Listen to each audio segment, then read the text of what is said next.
Je m'appelle Claire Whittaker. J'ai 32 ans, et la première personne qui m'a menti le jour de mon mariage a été ma mère. Elle m'a envoyé un texto à 15h11, 14 minutes avant que je ne descende l'allée, et a écrit « La circulation est ridicule, ma chérie, mais nous y sommes presque ». Pour n'importe qui d'autre, ce message aurait été plein d'amour. Pour moi, il sonnait comme une répétition. Je me tenais dans la suite nuptiale d'une serre restaurée d'Asheville, en Caroline du Nord, regardant mon reflet dans une robe que j'avais payée moi-même, dans une pièce remplie de femmes qui m'aimaient suffisamment pour arriver tôt, nettoyer des voiles, fixer des épingles à cheveux et garder le sourire chaque fois qu'elles me surprenaient en train de vérifier l'ouverture de la porte. J'avais passé 18 mois à concevoir des expositions muséales pour les souvenirs d'autres personnes, d'une certaine manière.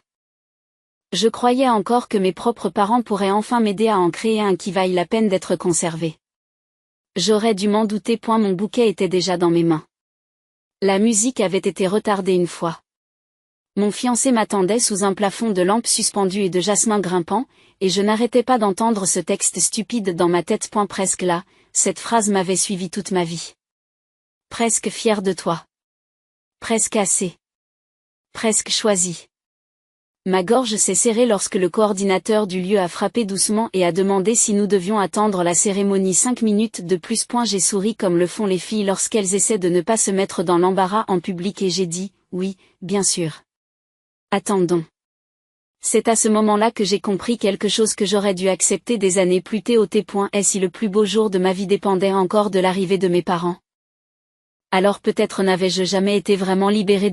Avant de vous raconter ce que j'ai découvert ensuite, et ce que j'ai fait après avoir cessé d'attendre, dites-moi, quelle heure est-il pour vous en ce moment? Et d'où regardez-vous?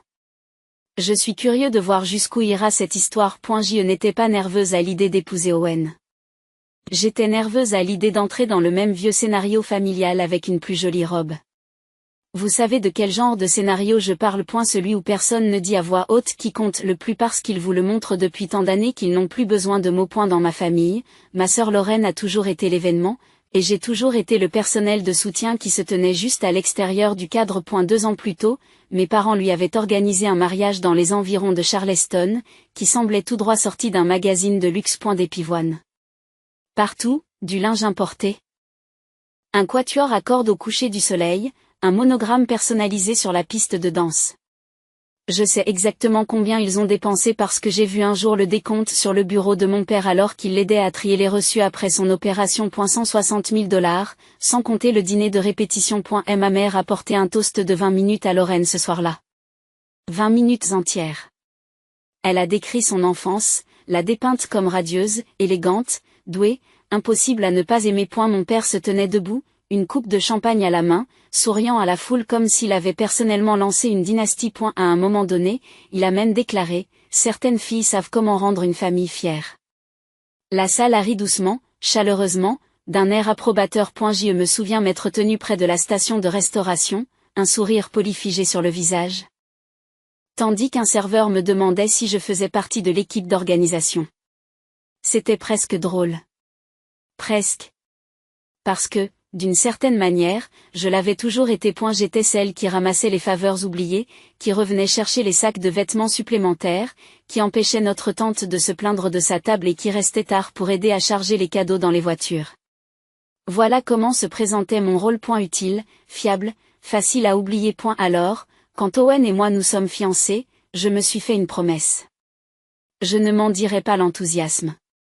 Je ne construirai pas mon mariage autour de l'idée que mes parents pourraient soudain devenir des personnes différentes sous un éclairage flatteur. Nous avons choisi une serre restaurée à Asheville parce qu'elle nous semblait vivante, chaleureuse et intime. La liste des invités était suffisamment restreinte pour que chaque personne présente ait de l'importance. J'ai payé ma propre robe. Owen et moi nous sommes partagés le lieu, le traiteur et les fleurs. J'ai choisi chaque détail à la main, jusqu'au ruban de soie crème entourant mon bouquet et au menu botanique pressé dans chaque assiette. Et la seule contribution concrète de mes parents se résumait à une phrase vague que ma mère répétait chaque fois que quelqu'un lui demandait si elle aidait. Oh, nous laissons juste Claire faire son petit style. Son petit style. C'est ainsi qu'elle parlait du jour le plus important de ma vie. Pendant ce temps. Elle postait encore de vieux clips du mariage de Lorraine à chaque anniversaire avec des légendes comme Still the Gold Standard et Some Days Can Never Be Topped, certains jours ne peuvent jamais être égalés. Elle m'envoyait des messages qui semblaient utiles si on ne connaissait pas son ton. Êtes-vous sûr qu'une serre ne sera pas trop décontractée? Êtes-vous sûr que les gens font encore des dîners assis pour les petits mariages? Êtes-vous sûr que votre robe est bien photographiée sans l'éclairage d'une cathédrale? Chaque question portait le même coup de couteau silencieux. Lorraine l'a fait mieux que moi. Et le pire, c'est que je m'étais entraînée à absorber ces coupes comme le temps. Sourire, réorienter, aller de l'avant, être la fille facile, être la fille raisonnable, être la fille qui n'en a jamais trop besoin. Mais il n'y a qu'un temps où l'on peut survivre avec des miettes émotionnelles avant de commencer à remarquer le schéma pour ce qu'il est. Avez-vous déjà regardé votre histoire familiale et réalisé que vous n'aviez pas du tout imaginé ce déséquilibre? Que vous n'étiez pas trop sensible, trop dramatique, trop dans le besoin? Vous étiez simplement le seul à devoir vivre avec moins. Et la première confirmation est venue du valet de chambre, mais la vérité avait déjà commencé à se former dans mon corps avant qu'il ne dise un mot. Et la coordinatrice est revenue dans la suite nuptiale avec une expression prudente, celle que les gens arborent lorsqu'ils essaient de déterminer si une mauvaise nouvelle doit être chuchotée ou annoncée d'un seul coup. Derrière elle se tenait un garçon du service de voiturier, peut-être 19 ans. Les épaules raides. Les porte-clés enroulés autour de 2 doigts. Il avait l'air de souhaiter être n'importe où ailleurs. J'ai fait un pas en avant que quiconque ne puisse me protéger de ce qu'il allait dire. Je lui ai demandé directement, « Tu as vu mes parents arriver ?» Il a hoché la tête une fois, rapidement, puis a jeté un coup d'œil au coordinateur comme s'il demandait la permission de continuer. Je lui ai dit que c'était d'accord. Il a dégluti et a dit oui. Ils étaient arrivés environ 40 minutes plus tôt. Le soulagement m'a frappé pendant une demi-seconde, mince, stupide et automatique. Puis il a continué à parler. Et elle a dit qu'ils étaient restés dans la voiture pendant quelques minutes, qu'ils avaient demandé si c'était la seule entrée, puis qu'ils avaient demandé la direction du lac Julian parce qu'ils étaient en retard pour un barbecue. Je pensais sincèrement avoir mal entendu, non pas parce que la phrase n'était pas claire, mais parce que mon cerveau refusait d'adapter ces mots à la forme de mon mariage. Je lui ai répété la phrase. En retard pour un barbecue?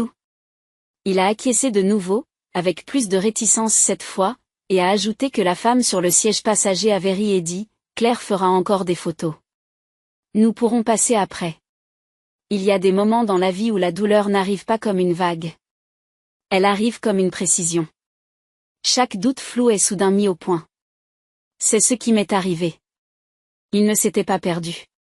Il n'avait pas été retardé par un accident. Il n'avait pas été bloqué dans les embouteillages sans pouvoir me joindre. Ils avaient conduit jusqu'au lieu de mon mariage, s'étaient assis dehors pendant que j'attendais dans une robe blanche, avaient regardé l'entrée et avaient fait un choix. Puis ils sont partis pour un barbecue, dans l'arrière-cour, apparemment, chez ma cousine Tessa. Des chaises pliantes, des assiettes en carton, des glacières de soda, quelqu'un qui s'occupait d'un grill. Ce qui a rendu cela si impardonnable, ce n'est même pas qu'ils aient choisi un autre événement familial. C'est qu'ils ont choisi quelque chose de si décontracté, de si ordinaire, de si absurdement évitable. S'ils étaient partis pour une urgence médicale, j'aurais paniqué. S'ils étaient partis parce que quelqu'un était blessé, j'aurais compris. Lors d'un barbecue?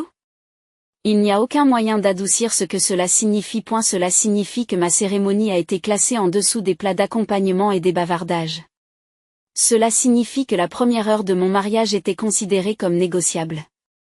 Cela signifie qu'ils pensaient pouvoir passer plus tard et continuer à se considérer comme des parents compréhensifs. Et la coordinatrice m'a gentiment demandé si je voulais encore retarder la cérémonie. Je pouvais entendre les mouvements à l'extérieur de la salle, les invités se déplaçant dans leurs sièges. Les musiciens attendant, ma vie essayant de continuer alors que je me tenais là, dans un silence si vif qu'il semblait métallique. Puis mon téléphone a sonné, un nouveau message de ma mère. Les embouteillages sont terribles. Ne t'inquiète pas si nous manquons le début du concert, ma chérie. On passera après. Mon cœur.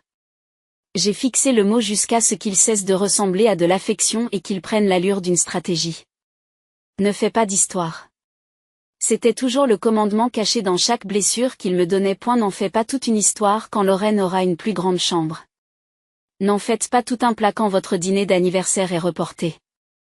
N'en fais pas tout un plat quand ta promotion est ignorée parce que le chien de Lorraine est malade. N'en faites pas tout un plat lorsque votre propre mariage est traité comme une étape sur le chemin d'un autre lieu. Le voiturier était toujours là.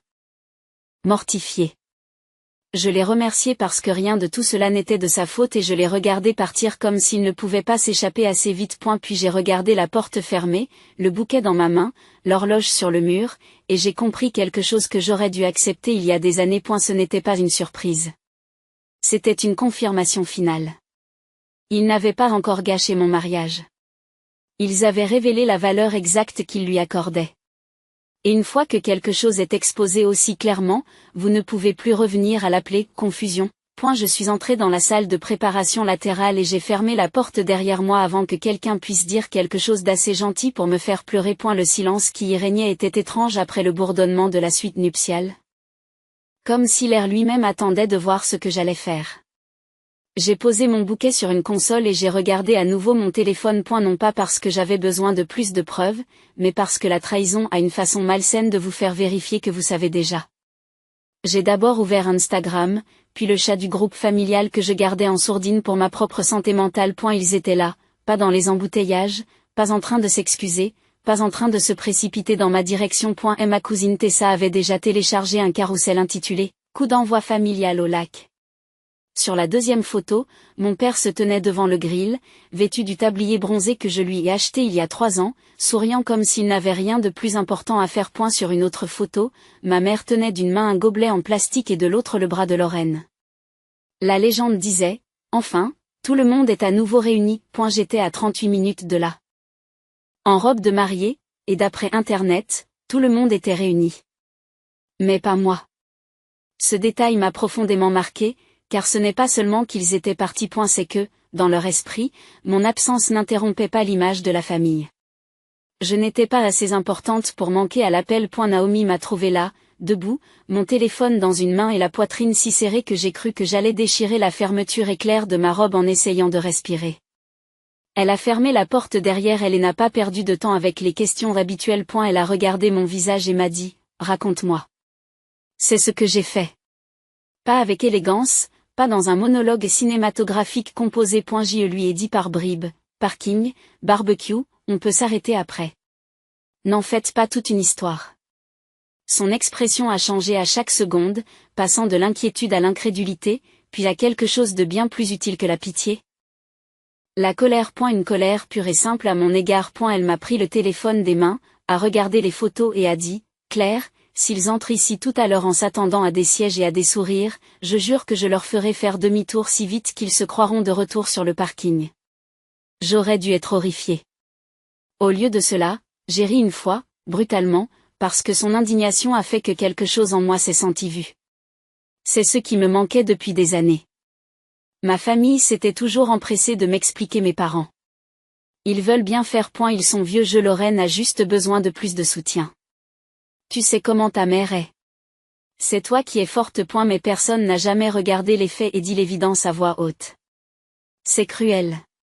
Debout dans cette pièce, j'ai commencé à me souvenir de tous les petits moments qui avaient construit celui d'H6 et la bourse d'études que j'ai obtenue et qui m'a valu des félicitations distraites parce que Lorraine était en pleine rupture. Le dîner d'anniversaire que mes parents ont reporté 2 fois, puis combiné avec un déjeuner de fête des pères pour gagner du temps. Et la promotion que j'ai obtenue au musée et que ma mère a balayée d'un revers de main en demandant si Owen était toujours sûr de vouloir une femme avec un travail aussi exigeant. Le matin de Noël où Lorraine a eu droit à un voyage surprise à Napa et moi à un agenda en cuir parce que, comme l'a dit mon père, tu as toujours été si pratique. Pratique. Fiable. Mature. Facile. C'étaient des compliments dans ma famille. C'étaient des mesures d'économie. Des étiquettes qu'ils utilisaient chaque fois qu'ils voulaient que j'avale une déception sans les mettre mal à l'aise. Naomi s'est accroupie devant moi, une main agrippée au bord de ma chaise. Et m'a dit quelque chose que je ne suis pas prête d'oublier. Elle m'a dit, Claire, ce n'est pas le jour où ils t'ont abandonné. Ils l'ont fait lentement pendant des années. C'est juste le premier jour où tu ne peux pas prétendre le contraire parce que tu portes du blanc et que tout le monde peut voir les dégâts. Cette phrase a frappé plus fort que les photos. Peut-être parce qu'elle était vraie. Peut-être parce qu'au fond de moi, j'ai passé une grande partie de ma vie à espérer que le contexte les rachèterait. Peut-être ai-je pensé qu'en accomplissant suffisamment de choses, en aimant suffisamment, en réussissant suffisamment, en planifiant suffisamment, il finirait par s'élever à la hauteur de l'occasion. Mais certaines personnes ne s'élèvent pas. Elles se révèlent tout simplement. J'y suis restée assise un moment, lissant le tissu sur mes genoux, fixant le léger chatoiement de la dentelle sur ma peau. Et j'ai cessé de me demander comment il pouvait faire cela. Cette question m'avait piégée pendant des années. Elle impliquait qu'il devait y avoir une réponse qui rendrait la douleur raisonnable. Il n'y en avait pas. La meilleure question était de savoir ce que j'allais faire de la vérité, maintenant qu'elle avait enfin cessé de se cacher. Naomi a fouillé dans son sac à main, en a sorti mon rouge à lèvres et me l'a tendu comme si elle me rendait mon propre nom. J'ai donc retouché ma bouche. J'ai ramassé mon bouquet. Je me suis regardée dans le miroir et j'ai vu la même robe, le même visage, le même jour de mariage, mais pas la même femme qui était entrée dans cette pièce en espérant un miracle de dernière minute. J'ai envoyé un SMS à la coordinatrice, commencez à l'heure. Plus de retard. Puis j'ai envoyé un deuxième message, si Richard et Carol Whittaker arrivent, ne les amenez pas à la table familiale. Amenez-les-moi d'abord. En silence. C'est à ce moment-là que le chagrin a cessé de conduire et que quelque chose de plus stable a pris le volant. Comme j'avais pris la décision, mon corps l'a suivi une seconde plus tard, comme si un fil invisible en moi avait enfin cessé de produire des étincelles et s'était mis en place. Les tremblements de mes mains se sont calmés, ma respiration s'est ralentie. Même le bruit à l'extérieur de la salle de préparation, les chaises qui se déplacent, les chaussures qui traversent le carrelage, les voix assourdies des invités qui s'installent, ressemblaient à une pression et commençaient à ressembler à une réalité qui attendait que je m'y engouffre. La douleur était toujours là, bien sûr. Elle n'avait pas disparu. Mais elle n'était plus aux commandes. C'était nouveau. J'ai repris mon bouquet. J'ai roulé mes épaules en arrière et je me suis regardée une dernière fois dans le miroir. Mon mascara était intact. Mon rouge à lèvres était stable. Mes yeux étaient différents. Pas plus doux, pas plus tristes. Plus clair. C'était le mot. Plus clair. Pendant la majeure partie de ma vie, j'avais confondu espoir et loyauté. J'avais cru que si je restais suffisamment patiente, utile et compréhensive, mes parents finiraient par me comprendre et par agir comme si je comptais sans qu'on me le rappelle. Mais en me tenant là, dans une robe de mariée, avec la vérité exposée si clairement, j'ai enfin pu voir à quel point cet espoir m'avait entraîné à me trahir moi-même. Naomi m'a ouvert la porte sans dire un mot et nous avons marché ensemble vers l'entrée de la cérémonie. Le quatuor avait repris. Les invités se redressaient légèrement sur leur siège, essayant de ne pas avoir l'air trop curieux. Essayant et échouant. Une cérémonie retardée crée toujours des chuchotements.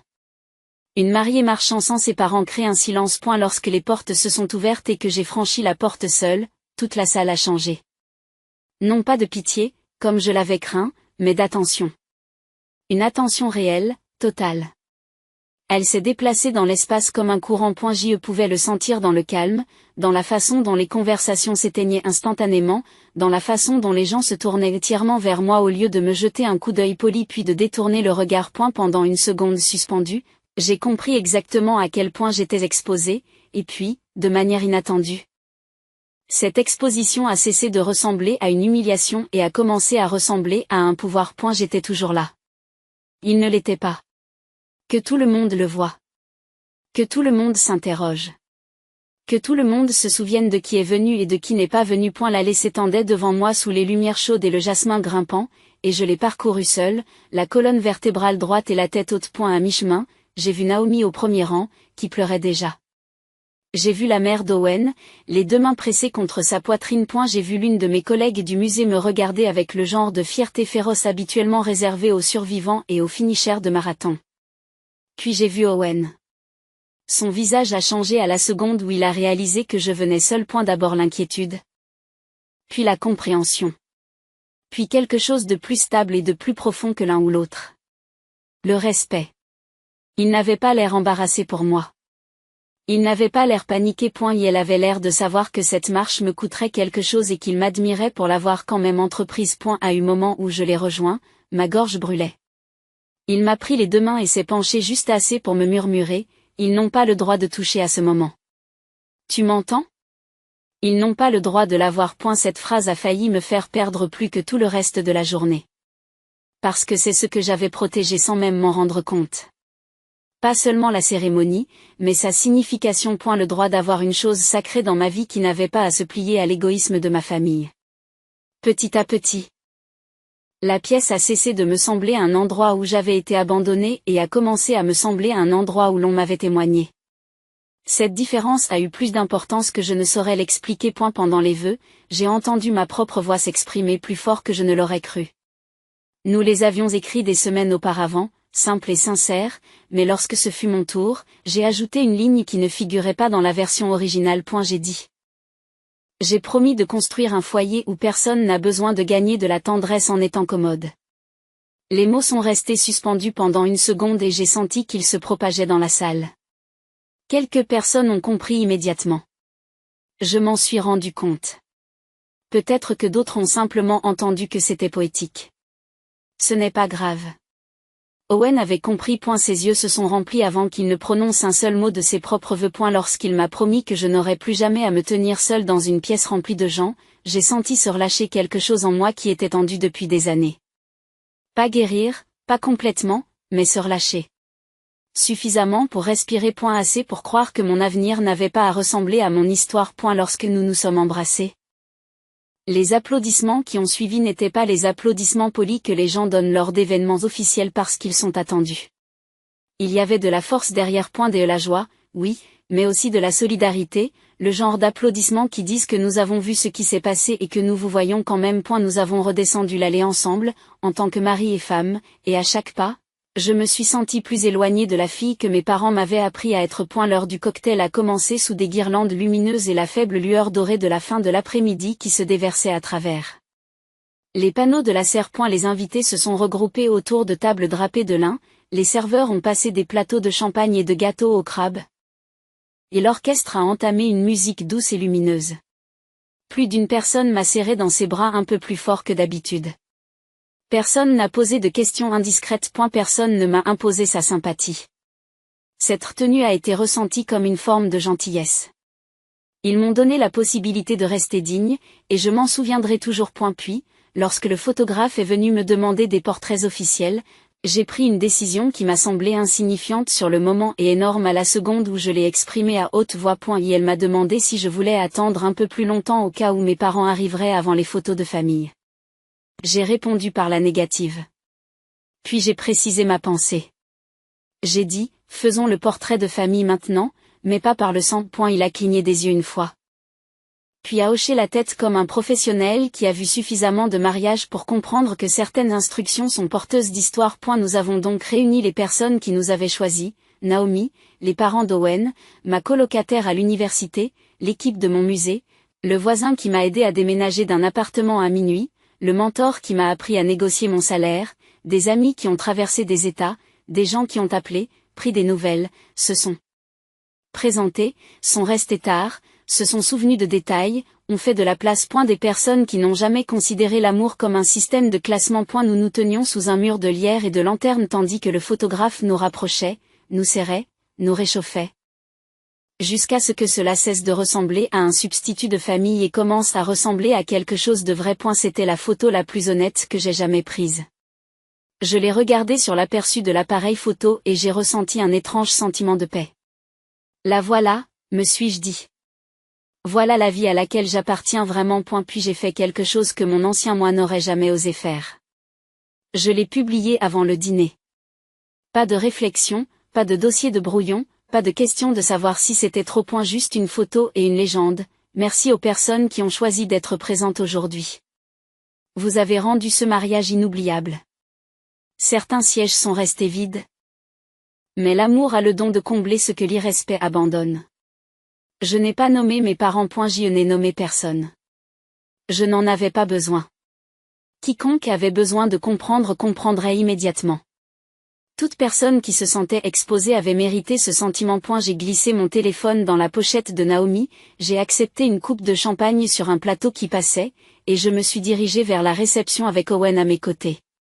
Pour la première fois de la journée, je ne me préparais plus à la déception. J'étais prête à commencer le reste de mon mariage. Les retombées ont commencé avant le dîner.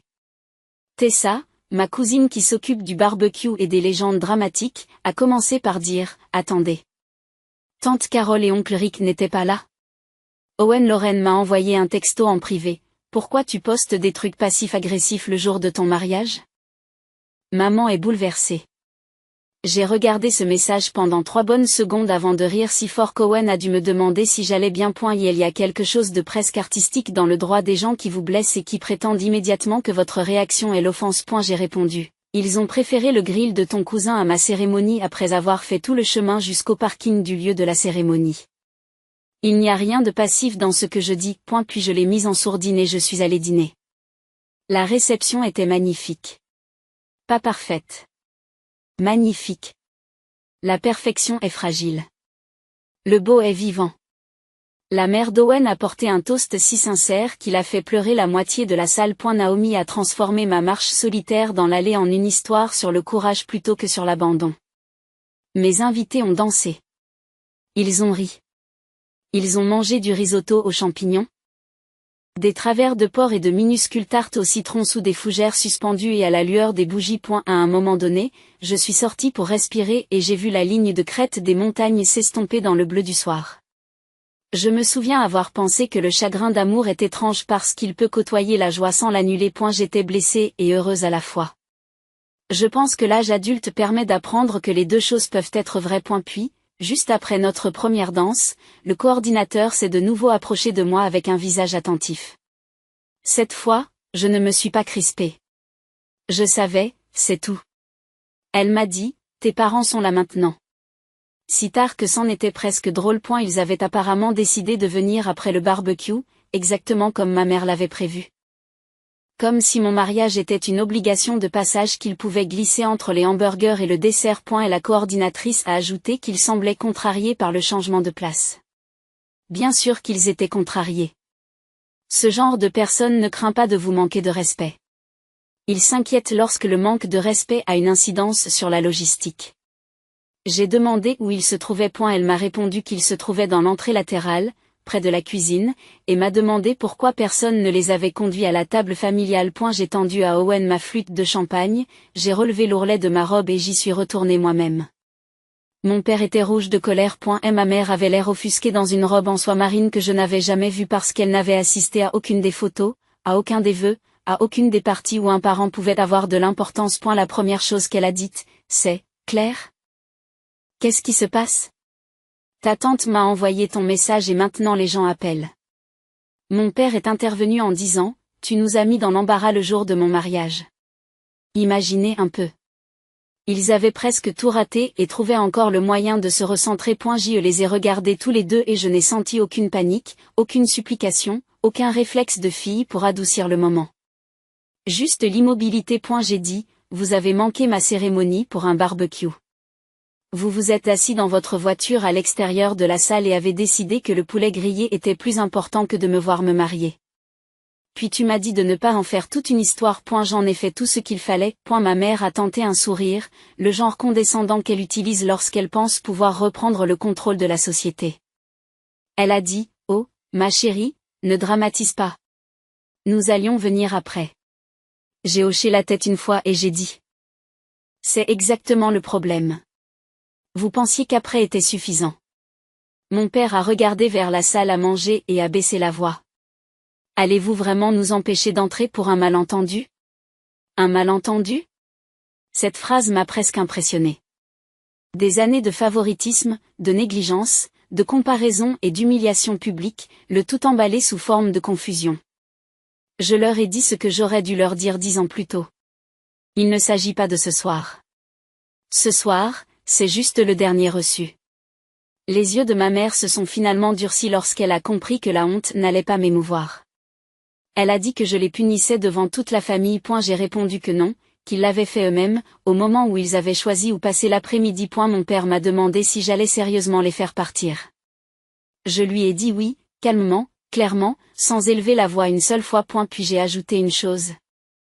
Et c'est la partie que ni l'un ni l'autre n'a vu venir. 3 mois avant le mariage, mon père m'avait demandé si je pouvais encore examiner le budget de rénovation de la maison au bord du lac qu'il voulait transformer en location de courte durée. Je suis concepteur d'expositions dans des musées, Mais j'ai passé des années à gérer des fournisseurs, des contrats, des calendriers de fabrication, des équipes d'installation et des dépassements de coups-points dans ma famille, cela s'est traduit par-delà.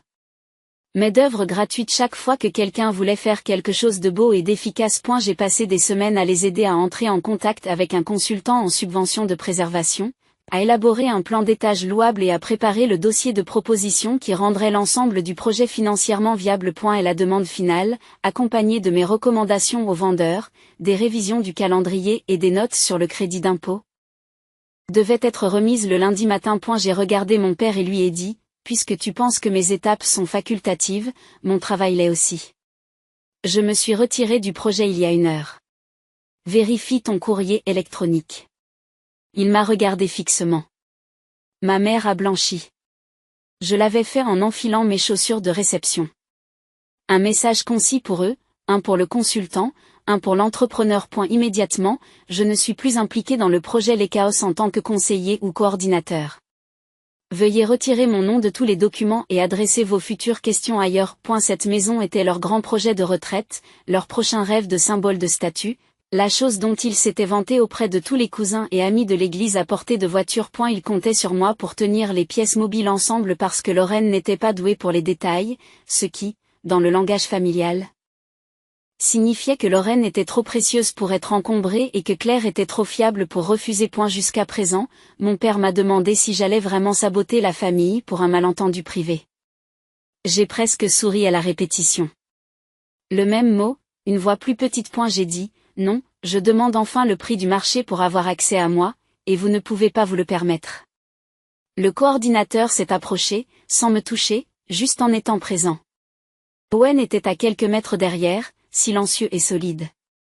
Ma mère a changé de tactique, comme elle le faisait toujours lorsque le contrôle échouait, en pleurant. Elle a dit: je ne peux pas croire que tu nous fasses ça le jour de ton mariage. Cette phrase m'a tout dit. Même à ce moment-là, même là, ce jour leur appartenait encore dans leur esprit. Leur blessure. Leur humiliation. Leur fille n'était que l'occasion, alors je leur ai dit la vérité. Dépouillé de tous les adoucisseurs qu'on m'avait appris à utiliser. J'ai dit: vous m'avez appris toute ma vie que l'effort suit la valeur. Vous avez dépensé de l'argent, du temps, des discours, des week-ends et de l'énergie pour Lorraine, parce que c'est là que se trouvait votre valeur. Aujourd'hui, je t'ai enfin cru. Et maintenant mon effort suit la valeur aussi. Et elle va à mon mari, à mon mariage, et aux personnes qui sont venues. Pas à toi. Plus maintenant. Mon père s'est tu le premier. Ma mère avait l'air d'avoir été giflée, alors que j'avais à peine élevé la voix au-dessus du niveau de la conversation. Il est étonnant de constater à quel point une limite peut sembler brutale à des personnes qui s'attendaient à un accès permanent. J'ai demandé à la coordinatrice que quelqu'un leur apporte leur manteau au vestiaire. Puis j'ai fait demi-tour et je suis retourné à la réception, avant que l'un ou l'autre ne puisse tenter une dernière réécriture de la réalité. Derrière moi, j'ai entendu ma mère prononcer mon nom comme elle le faisait lorsque j'étais petite et que je courais encore vers elle. Je ne me suis pas retourné. Avez-vous déjà atteint un point où ne pas regarder en arrière est la chose la plus aimante que vous puissiez faire pour vous-même? Je pense que certaines personnes appellent cela de la froideur. Moi, j'appelle ça de l'éducation. Parce que c'est la leçon que mon mariage m'a enseignée plus clairement que n'importe quel livre, sermon ou excuse. L'amour sans respect n'est qu'un accès, et la famille sans responsabilité n'est qu'une habitude portant des vêtements sentimentaux. On nous enseigne qu'il est noble d'être la personne la plus forte, que le fait d'endurer la souffrance en silence prouve le caractère, que le maintien de la paix est plus important que de dire la vérité. Les connaissances utiles, celles qui protègent réellement votre vie, enseignent quelque chose de différent. Et elles enseignent que le respect de soi n'est pas de la cruauté, que les limites ne sont pas de la trahison et que les personnes qui ratent vos plus grands moments vous disent exactement où vous vous situez dans leurs priorités. Croyez-les dès la première fois. À la fin de la soirée, mes parents étaient partis, mes invités dansaient encore et le groupe de discussion familiale avait explosé dans le genre de chaos qui se produit lorsqu'une personne refuse finalement le vieux script. Tessa a supprimé son message sur la soirée. Lorraine a appelé 2 fois. Une tante dont je n'avais pas eu de nouvelles depuis des années a envoyé un message qui disait simplement: je suis désolée que nous ayons laissé les choses se passer ainsi pendant si longtemps. Owen m'a trouvé près de la piste de danse, a glissé sa main autour de ma taille et m'a demandé si j'étais prête pour le gâteau. J'ai regardé la salle, Naomi qui riait avec le groupe, la famille que j'avais choisie qui se pressait autour de la table des desserts.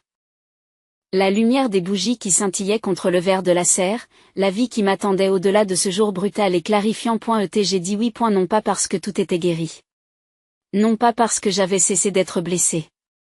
Mais parce que, pour la première fois, il ne s'agissait plus de savoir si mes parents m'aimaient correctement. Il s'agissait de savoir ce que je ferais maintenant que j'avais compris qu'ils ne m'avaient jamais aimé. Et ce que j'ai fait ensuite a tout changé. J'ai cessé de me porter volontaire pour être négligé. J'ai cessé de financer des relations qui reposaient sur mon silence. J'ai cessé de confondre endurance et amour. Je suis parti en lune de miel. J'ai bloqué 3 numéros au-dessus de l'océan. Je suis rentré plus légère. Parfois, la vengeance ne consiste pas à crier en public ou à révéler tous les secrets de famille en même temps. Parfois, elle consiste à laisser les bonnes personnes vous regarder prospérer. Tandis que les mauvaises personnes se rendent compte que la porte ne s'ouvre plus de leur côté. Le soir de mon mariage, mes parents m'ont laissé tomber pour le barbecue de mon cousin. Le lendemain matin, ils avaient perdu leur chef de projet, leur fille de secours, leur réparatrice discrète et la femme dont ils pensaient qu'elle les attendrait toujours. Ils ne l'avaient pas vu venir.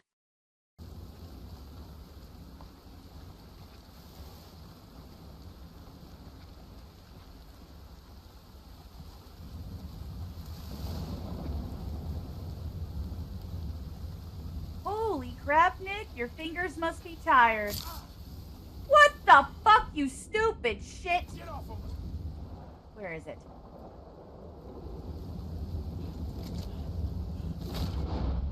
Where is that stupid snake? Where is it?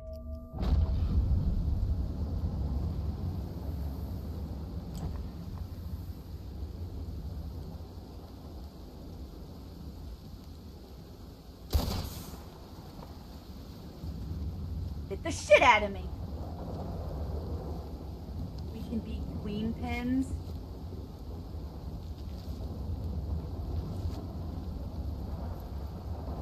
He's down by the railroad tracks. Okay. I was looking for the king. Who's the king? Oh, I might be misunderstanding some things.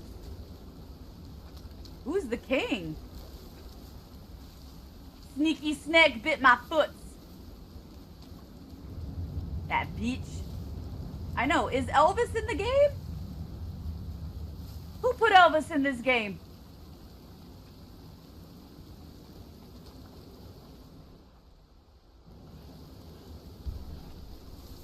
Do I have ginseng? That's a great question. Also, Eric, why aren't you yelling at me about my course? Let's see.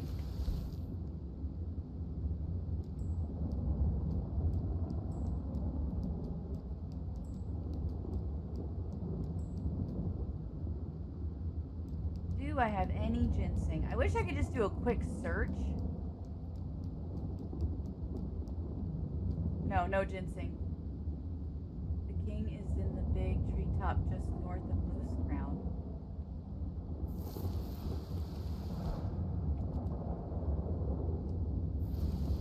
Okay, we're gonna address that later.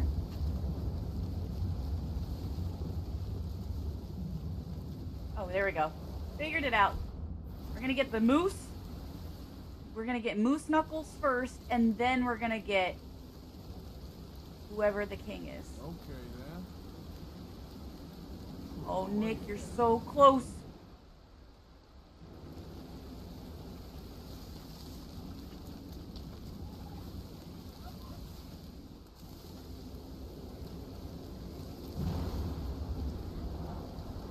Big poop? Big poop.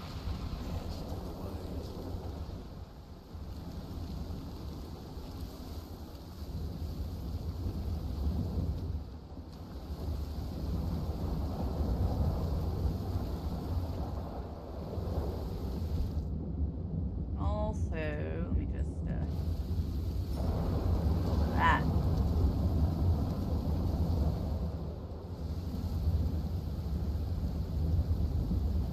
Getting close.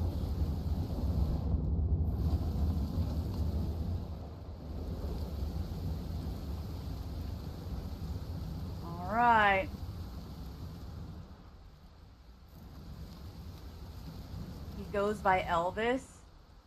There it is.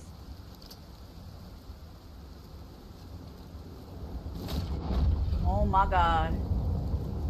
Oh my god.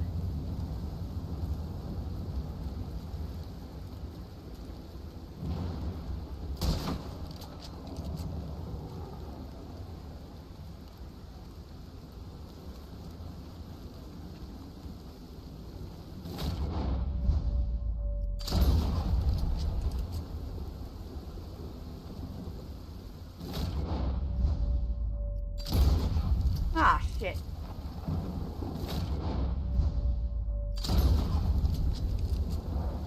Alright, I'm gonna get this moose.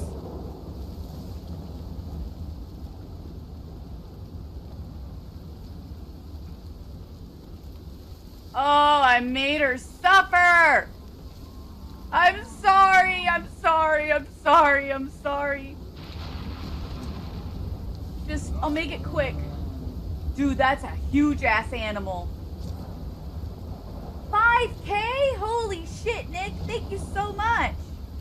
Thank you for getting me my TikTok goal. Hey, you know what this reminds me of? Of when Luke was on Hoth. When Luke was on Hoth and he was freezing to death, so he had to go and kill a Tauntaun, and then Han had to put him inside the Tauntaun. It's a funny looking cat. I know. Hi, Mason. I mean, I do know how to switch ammo. It's the question is, do I remember to do it?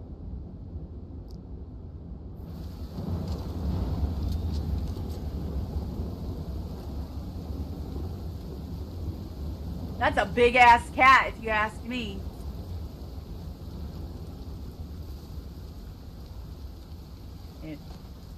Bloop. All right. So Elvis is in the trees about here? Or is he Elvis? Am I playing 100% on the game? Not necessarily. I'm just trying to experience it to the most I can before I go and really power through it, because I'm going to do another evil run through and that'll just be like real quick. I'm also just playing the game like I would in general, which is like thinking I'm going to 100% it, but am I really? Now I'm gonna fish for that legendary fish. You were off by 2 things, and it was something you couldn't get because you had to buy GTA 5 for a weapon. Oh man, if I haven't already, you get the legendary panther after the hunter challenges. Did I? Maybe? Oh, I'll figure that out. Okay. Elvis is in the trees. Oh, hey Vlad, you want to see something I did for you? Right to jail, right away. Right to jail, right away. Right to jail.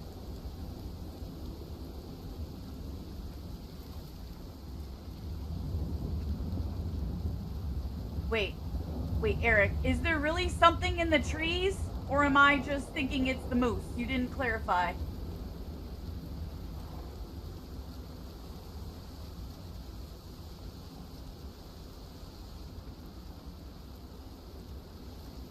Need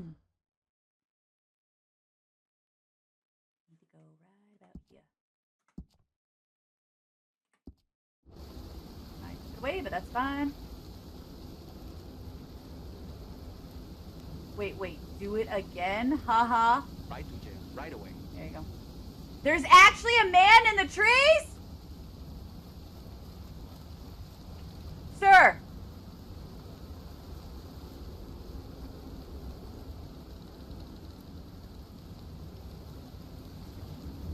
Ooh, what's this? Fencing. I can't carry anymore. Alright, where is this man? Alright, let me see if I can, prejudice.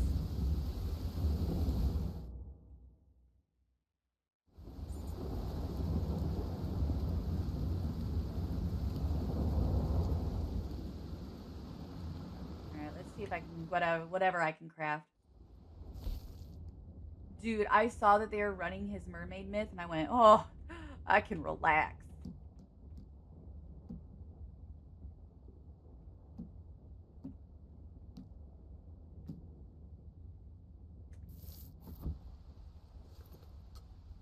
It'll be a tree different than all the rest? Okay. Oh, look, and the rain just stopped. I should get a Gordon Ramsay yelling now. You guys are insane. I love it so much. Oh, you know what I'm going to do? I'm going to do this real quick. I'm going to self-promo. Here is the copy. I am going to post my Discord link, and we're going to pin it. There we go. Unable to pin? Well, I can't pin it, but that's my Discord link. It's bare bones, but come and hang out. Come and join.